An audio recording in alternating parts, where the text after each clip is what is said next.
Daily Broadside day 333. Last night I had a craving for Kraft macaroni and cheese. Now I haven't eaten this stuff in about 12 years. And against my better judgment, I went and bought a box and made it. And it was disgusting. And I regretted my decision, but I ate it. I want to say, yeah, I'm sure we've all eaten that stuff because it's been around forever. But if you ever notice, I've always noticed that like the box has a little perforated half moon at the top that you're supposed to punch your thumb through, I guess. And open. I have never been able. It's like opening a Capri Sun when you're drunk. It's not possible. You end up crushing the box. You end up getting a scissors or a knife. You can't perforate it better, Kraft. You're a multi-billion-dollar company. Make a better perforation. I'm sure you've heard that what hurts worse, getting kicked in the testicles or having a baby. Well, I've never seen anybody asked to get kicked twice, but they keep having babies. Okay, point made.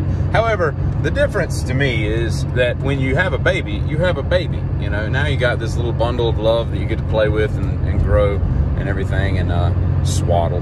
Perhaps you swaddle it, I don't know. But, you know, if I got kicked in the testicles and then I got home and there was a Mustang GT 350R or something in my driveway, probably line up to do it again. I'll live, you know, it's no big deal. I remember when we were in high school, and I guess it would have been like the spring of our senior year, they send around like a catalog for all the class rings that you can buy. I remember thinking at the time, I had no interest in ever purchasing this because I don't really wear jewelry, but I was like, why would someone buy this?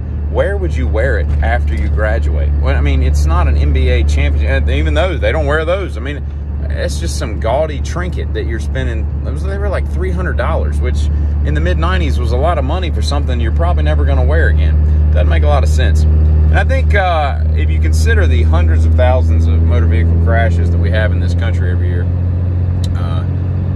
played against the, I think it's like 20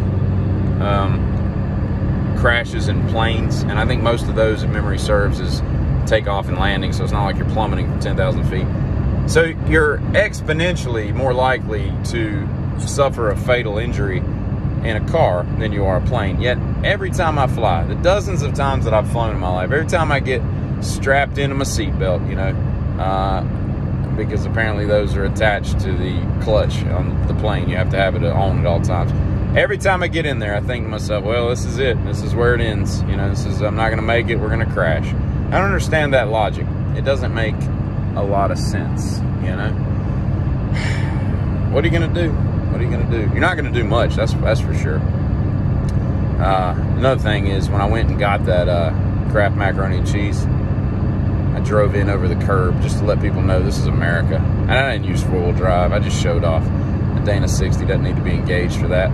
People were like, and then I walked out just with a single box of Kraft macaroni and cheese. Looked like a boss, I gotta tell you.